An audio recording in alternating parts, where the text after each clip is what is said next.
அந்த காலத்துலலாம் சாதம் வந்து வடிச்சு சாப்பிடக்கூடிய வழக்கம் இருந்தது. இப்ப கூட ஒரு சில இல்லங்கள்ல வடிச்சு தான் சாப்பிட்றாங்க. ஆனா நிறைய பேர் வந்து குக்கருக்கு மாறிட்டாங்க. ஸோ குக்கர்ல அந்த விசில் விட்டோன்னே நம்ம சமைக்கிற பழக்கம். ஆனா அப்போ எப்படின்னா சாதத்தை அந்த கஞ்சி தண்ணியை வடிச்சிட்டு அப்படியே நிமித்தி வச்சுட்டு ஒரு பட்டை போட்டு வச்சிருவாங்க. அப்புறம் நைவேத்தியம் பண்ணிட்டு அவங்க உணவை அருந்தக்கூடிய வழக்கம் வந்து இருந்தது. இப்ப அது குறைஞ்சிருத்து அப்படின்னு சொல்றதை விட இல்லைன்னே சொல்லலாம். ஸோ அந்த மாதிரி சாதம் வடிச்சு நம்ம சாப்பிட்றதுக்கும் ஆன்மீகத்துக்கும் இறைவனுக்கும் ஏதும் சம்பந்தம் இருக்கா? அக்னி பகவானை எப்பொழுதெல்லாம் நாம் எழுந்தருளல் செய்கிறோமோ அப்பொழுதெல்லாம் அந்த அக்னிக்கு பசி ஏற்படுமா. ஒவ்வொரு முறை விறகு மூட்டி நெருப்பை உருவாக்கும் பொழுதும் அந்த அக்னிக்கு தகுந்த பசியை தீர்த்தால் அதற்குரிய பலன்கள் நமக்கு விரைவாக கிடைக்கும் என்று நம்பிக்கை. தெரிஞ்சுக்கணும், களி முற்ற முற்ற முற்ற நம்மளுடைய வாழ்வியல்ல நம்மளுடைய பாரம்பரியத்தை நாம் இழந்து கொண்டே இருக்கிறோம் என்பதுதான் பொருள். இந்த பாரம்பரியம் எல்லாம் எப்பொழுது தலைத்து ஓங்கும் என்றால் 1008 முறை பிதுர் சாபம் நீக்கிய தோஷம் நீக்கிய பலன். அக்னிக்கு ஒரு முறை கொடுத்தா 1008 முறை பிதுர் சாபம் நீக்கிய ஒரு விஷயம். ஏப்ரல் மாதம் 26, 27 2 நாட்கள் 4லிருந்து 6 மணிக்குள் 2 மணி நேரம் ஜூம் மீட் வாயிலாக நடைபெற இருக்கிறது. கீழே தந்திருக்கிற எண்களுக்கு கால் பண்ணி முன்பதிவு செய்தால் போதும். கட்டணத்திற்கு உட்பட்டது. உங்க லைஃபை எப்படி நீங்க மாத்தி அமைச்சுக்கிறது, எந்த பிரச்சனையில இருக்கீங்க, அதுல இருந்து எளிமையா எப்படி வெளியில வரலாம் அப்படின்னு நிறைய விஷயங்கள் குருஜி இந்த வகுப்புல கத்துக் கொடுக்க இருக்காங்க. குருஜி, இன்னைக்கான டாபிக் என்ன அப்படின்னா, மக்களோட வாழ்வியலை பத்தி, வாழ்க்கையில அவங்க எப்படி எல்லாம் வாழணும், என்ன தவறுகள்லாம் செய்யக்கூடாதுன்னு நிறைய நீங்க சொல்றீங்க. அந்த வகையில எனக்கு ரொம்ப நாளா தோணிட்டு இருந்த ஒரு கேள்வி அப்படின்னு சொல்லலாம். என்னன்னா, அந்த காலத்துலலாம் சாதம் வந்து வடிச்சு சாப்பிடக்கூடிய வழக்கம் இருந்தது. இப்ப கூட ஒரு சில இல்லங்கள்ல வடிச்சுதான் சாப்பிட்றாங்க. ஆனா நிறைய பேர் வந்து குக்கருக்கு மாறிட்டாங்க. ஸோ குக்கர்ல அந்த விசில் விட்டோன்னே நம்ம சமைக்கிற பழக்கம். ஆனா அப்போ எப்படின்னா சாதத்தை அந்த கஞ்சி தண்ணியை வடிச்சிட்டு அப்படியே நிமித்தி வச்சுட்டு ஒரு பட்டை போட்டு வச்சிருவாங்க. அப்புறம் நைவேத்தியம் பண்ணிட்டு அவங்க உணவை அருந்தக்கூடிய வழக்கம் வந்து இருந்தது. இப்ப அது குறைஞ்சிருத்து அப்படின்னு சொல்றதை விட இல்லைன்னே சொல்லலாம். ஸோ அந்த மாதிரி சாதம் வடிச்சு நம்ம சாப்பிட்றதுக்கும் ஆன்மீகத்துக்கும் இறைவனுக்கும் ஏதும் சம்பந்தம் இருக்கா? அதாவதுமா, பொதுவா வேதங்கள் படித்த பண்டிதர்களுடைய வீட்டில் வெள்ளிக்கிழமையில் ஸ்ரீ சுக்த பாராயணம் என்பது இயல்பாகவே இருக்கும். நார்மலா அம்பாலை பூஜிக்கணும் அப்படின்னா அந்த ஸ்ரீ சூக்த மந்திரம் என்பது ஒரு மிக முக்கியமான ஒரு மந்திரமாக கருதப்படுகிறது. அதை தாண்டி இன்னொரு மிக முக்கியமான விஷயம் என்ன அப்படின்னா, அக்னி பகவான் அருள் பெற்ற வீட்டில் நோய்கள் வராது. அக்னி பகவானுடைய அருள் பெற்ற வீட்டில் என்ன வராதுன்னா நோய்கள் அண்டாது. காரணம் என்ன அப்படின்னா, சூரிய பகவானுடைய மறுவடிவத்தை தான் நம்ம அக்னியின் மறுவடிவாக சொல்றோம். நம்ம உடம்புல வெப்பநிலை சமமாக இருக்கிறதா என்பதை பார்த்து விட்டு தான் மருத்துவர்கள் நமக்கு என்ன சொல்றாங்கன்னா மருந்தே கொடுக்குறாங்க. டெம்பரேச்சர் பார்த்துட்டு தான். இப்ப ஒரு விஷயத்தை நம்ம நல்லா புரிஞ்சுக்கணும். அக்னி பகவானை எப்பொழுதெல்லாம் நாம் எழுந்தருளல் செய்கிறோமோ அப்பொழுதெல்லாம் அந்த அக்னிக்கு பசி ஏற்படுமா. ஒவ்வொரு முறை விறகு மூட்டி நெருப்பை உருவாக்கும் பொழுதும் அந்த அக்னிக்கு தகுந்த பசியை தீர்த்தால் அதற்குரிய பலன்கள் நமக்கு விரைவாக கிடைக்கும் என்று நம்பிக்கை. அதன் அடிப்படையில நம்ம முன்னோர்கள் விறகடுப்புல நிறைய சமைத்த பழக்கம் உண்டு. இப்பெல்லாம் கேஸ்ன்றது என்ன ஆயிடுச்சுன்னா மாறி போச்சு. குக்கர் ஸ்டைலுக்கு நம்ம எல்லாருமே என்ன பண்ணியாச்சு, பொங்கல் கொண்டு குக்கர்ல வைக்கிற அளவுக்கு நடைமுறைப்படுத்துற அளவுக்கு வந்தாச்சு. ஆனா உண்மையை சொல்லணும்னா, விறகடுப்பில் சமைக்கின்ற பொழுது சாதம் என்பது அதிகமாக கொதிக்க விட்டு அந்த சாதம் பொங்கி என்ன பண்ணுனா அடுப்புல அந்த அக்னியில விழும். அப்படி விழுகின்ற பொழுது என்ன பண்ணுவாங்கன்னா, அந்த அக்னியினுடைய பசி தீர்க்கப்பட்டது, அது ஆசீர்வாதம் செய்யப்பட்ட உணவு. அந்த உணவை நாம் இறைவனுக்கு நைவேத்தியம் செய்ததற்கு பிறகு நாம் உண்ணும் பொழுது அது நிறைவான பலன் தரும் என்ற ஒரு நம்பிக்கையில இருந்தது. அதனால அக்னிக்கு படைக்கப்பட்ட உணவு என்பதனால் அந்த கஞ்சி முழுவதும் என்ன பண்ணிட்டுனா வடிகட்டிட்டு அதுல பட்டை போட்டு வச்சுட்டு வந்துருவாங்க. இப்ப எத்தனை பேர் அக்னி மூட்டி நம்ம சாப்பாடு செய்யறோம்? இப்ப நம்ம சமைச்சுக்கிட்டு இருக்கிறது வந்து பாத்தீங்கன்னா வாயு என்ற எரிவாயுல என்ன பண்ணிட்டு இருக்கோம்னா சமைத்து கொண்டிருக்கிறோமே தவிர அது முழுமையான அக்னியாக அது என்ன பண்ணாதுன்னா ஆகாது, வராது.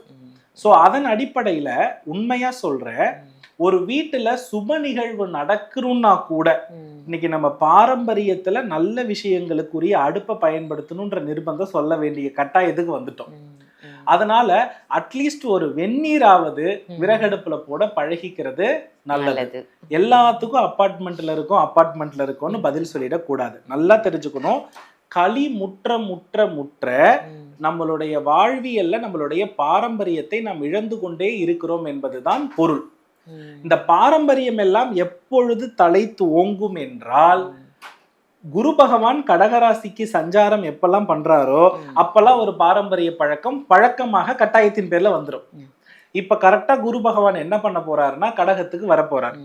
கடகத்துக்கு வரும் பொழுது என்ன பாரம்பரிய பழக்கம் வந்திருக்குன்னா, மீண்டும் அடுப்பில் சமைக்க வேண்டிய கட்டாயத்தை குரு பகவான் என்ன பண்ணிட்டாருன்னா கொடுத்து விட்டார். நாமளா அப்ப கூட எடுத்துக்கல, அந்த கட்டாயத்துக்கு நம்ம வந்துட்டோம். அதை தாண்டி குரு பகவான் இன்னும் கடகத்திற்கு வரும்பொழுது இன்னும் ஒரு செயல் நடக்கும். எல்லாருக்குமே பாத்தீங்கன்னா கிணற்று தண்ணீர் இருக்கு இல்லையா, இந்த கிணற்று தண்ணீரை குடிக்கக்கூடிய பழக்கங்கள் பாரம்பரிய குணத்தால் ஏற்படும். இந்த வருடத்தினுடைய பலனிலே கிணறு நிறைய பேர் என்ன பண்ணுவாங்கன்னா வீட்டுல வெட்டுவாங்க. கிணறு வெட்டி அந்த நீரை பயன்படுத்தக்கூடிய கொடுப்பினைகள் கட்டாயமாக என்ன பண்ணுனா ஏற்படுவதற்கான வாய்ப்புகள் நிறைய நிறைய நிறைய இருக்கிறது. ஆகையினால இந்த சாதம் பொதுவா இப்போதைக்கு நீங்க கேஸ்ல சமைச்சா கூட அந்த சாதத்தை கொஞ்சம் பொங்க விட்டு அதை அந்த அக்னிக்கோ வாயுவுக்கோ கொடுத்துட்டு திரும்ப பட்டையிட்டு வைத்து அதை இறைவனுக்கு ஒரு சின்ன கப்புல சுத்தன்னமாக வைத்து வழிபடுவது நல்லது. இன்னொன்னு சம்பிரதாயம் வேதம் படித்தவர்கள் வீட்டில் அது நடக்கும். காரணம் என்னன்னா, பச்சை அரிசி அங்கு நைவேத்தியமாக படைக்கப்படும்.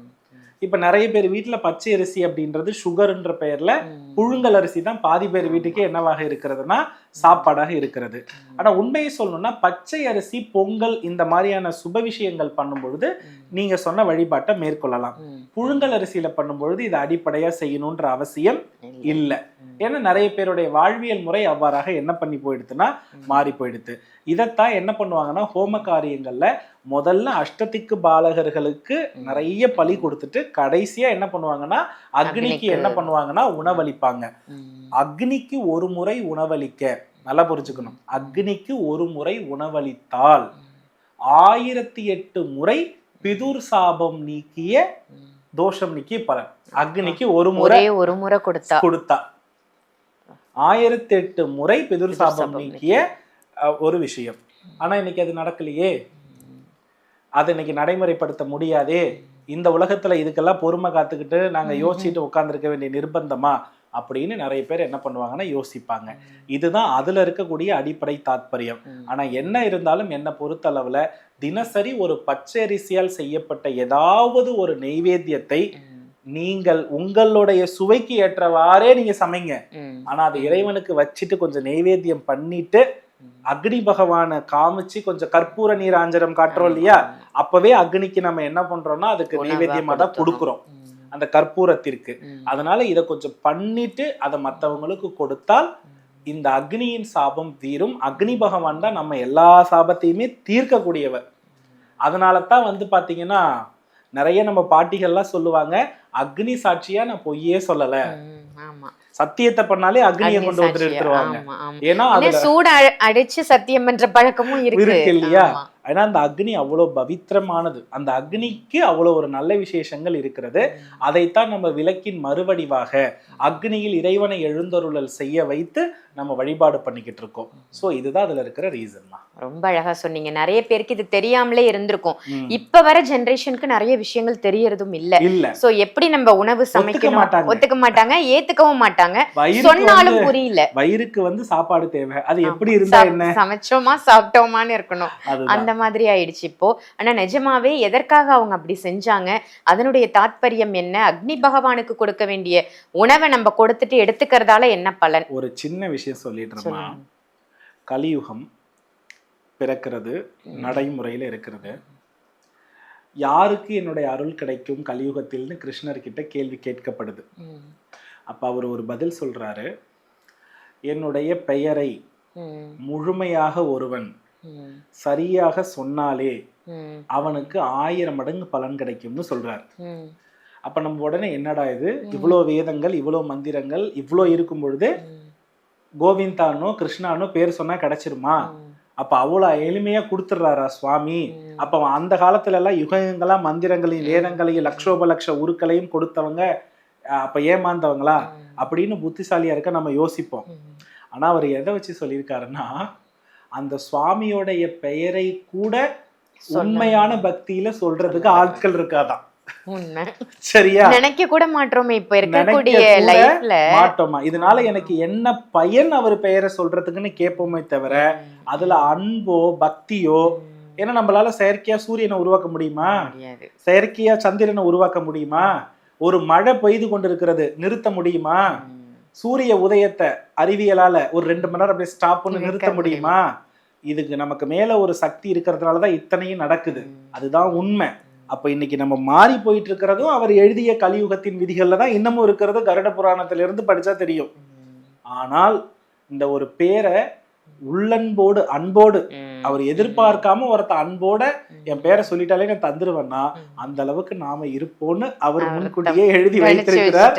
அதுதான் கலியுகத்தின் நியதி. அதனால எதுவும் கலியுகத்தில் ஏற்றுக்கொள்ளப்பட மாட்டாது. ஜோதிடமே இன்னும் கொஞ்ச கால பரிகாரம் என்னெல்லாம் போகாது.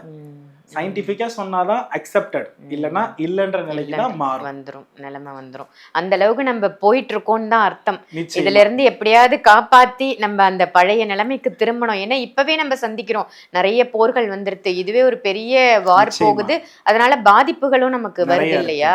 சோ கடவுளை எப்படி இருந்தாலும் இருக பற்றணும் அப்படின்றதுதான் என்னுடைய முழு அர்த்தமாவும் இருக்கு. ரொம்ப ரொம்ப அருமையான பதிவா கொடுத்தீங்க குருஜி. நல்லதுமா வெற்றிவேல் முருகா. அதுமா வெற்றிவேல் முருகா. இந்த பதிவு உங்க எல்லாருக்கும் பயனுள்ள பதிவா அமைஞ்சிருக்கும் அப்படின்னு நினைக்கிறேன். இந்த பதிவை மறக்காம மற்றவங்களுக்கும் ஷேர் பண்ணுங்க. ஆன்மீக பரிகாரம் நம்ம சேனலை சப்ஸ்கிரைப் பண்ணிக்கோங்க. குருஜியை நீங்க நேர்ல சந்திக்கணும் அப்படின்னு நினைச்சீங்கன்னாலும், இல்ல ஆன்லைன்ல கன்சல்டேஷன் வேணும், வாஸ்து ரீதியாகவும் ஜோதிட ரீதியாகவும் கன்சல்டேஷன் வேணும்னு நினைச்சீங்கன்னா வீடியோல தெரியிற நம்பருக்கு கால் பண்ணி அப்பாயின்மெண்ட் வாங்கி நேர்லயும் அப்பாயின்மெண்ட் வாங்கிக்கலாம், ஆன்லைன் கன்சல்டேஷனும் எடுத்துக்கலாம். இதே மாதிரி வேற ஒரு நல்ல பதிவுல உங்க எல்லாரையும் சந்திக்கின்றேன். நன்றி, வணக்கம். ஏப்ரல் மாதம் 26, 27 2 நாட்கள் 4லிருந்து 6 மணிக்குள் 2 மணி நேரம் ஜூம் வீட்டு வாயிலாக நடைபெற இருக்கிறது. கீழே தந்திருக்கிற எண்களுக்கு கால் பண்ணி முன்பதிவு செய்தால் போதும். கட்டணத்திற்கு உட்பட்டது. உங்க லைஃபை எப்படி நீங்க மாத்தி அமைச்சுக்கிறது, எந்த பிரச்சனையில இருக்கீங்க, அதுல இருந்து எளிமையா எப்படி வெளியில வரலாம் அப்படின்னு நிறைய விஷயங்கள் குருஜி இந்த வகுப்புல கத்துக் கொடுக்க இருக்காங்க.